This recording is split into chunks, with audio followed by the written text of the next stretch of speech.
Hey everyone, Mark Price here, devslopes.com, and welcome to the course. This is going to be a short video describing what you're going to be doing in this course and kind of how it's laid out. So if you don't have any Swift experience, you can go ahead and scroll down to the bottom of the course, and I have a Swift refresher. Really great stuff. That'll get you up to speed.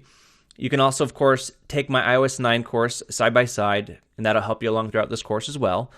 If you do know Swift, then you can jump right in to native Apple TV apps section, where we talk about the native controls that you'll be using for Apple TV using standard Swift, or you can use Objective-C if you know Objective-C. We talk about the specific alerts and buttons and other controls that you're going to use that are different on Apple TV than how they might be on an iOS app. With that being said, Apple TV uses pretty much all of the frameworks from iOS and just calls it tvOS.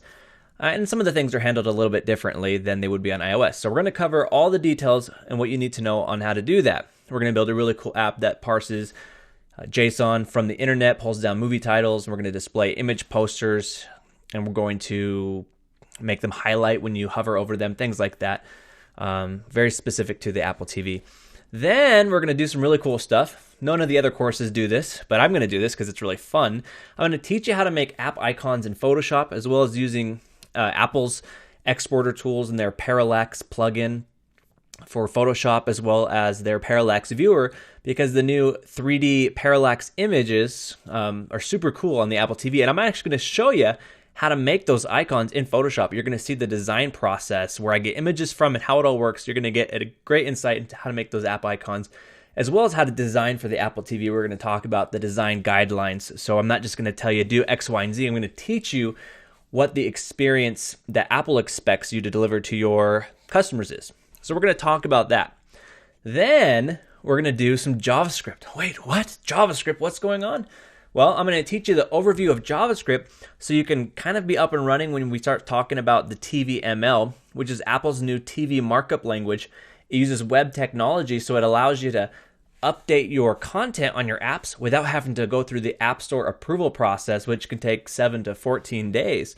So I'm going to teach you how to set up a web app. And not only that, I'm going to teach you how to deploy it onto a live server and how to get changes pushed and have them reflected in the app, which is really cool. There's a lot of work, very important stuff in there. And I'll teach you other tips and tricks along the way in regards to TVML. Lastly, this is real fun. We're going to do some Sprite Kit for the Apple TV. We're going to build a game called RetroSkate.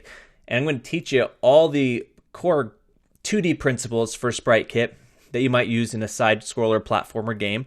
And this is applicable even to iPhone apps. Of course, we're going to have our controls based on Apple TV Remote. But again, the principles are the same. Very powerful stuff. Really fun too. And you can use those graphics that I've given you and the audio commercially if you want. Publish an app, do whatever you want with it. It's going to be real fun, and I'm going to explain everything from a game developer perspective because I have been a game developer. I worked on Call of Duty as well as working on apps, so I'm going to teach you the right way to do things in game development.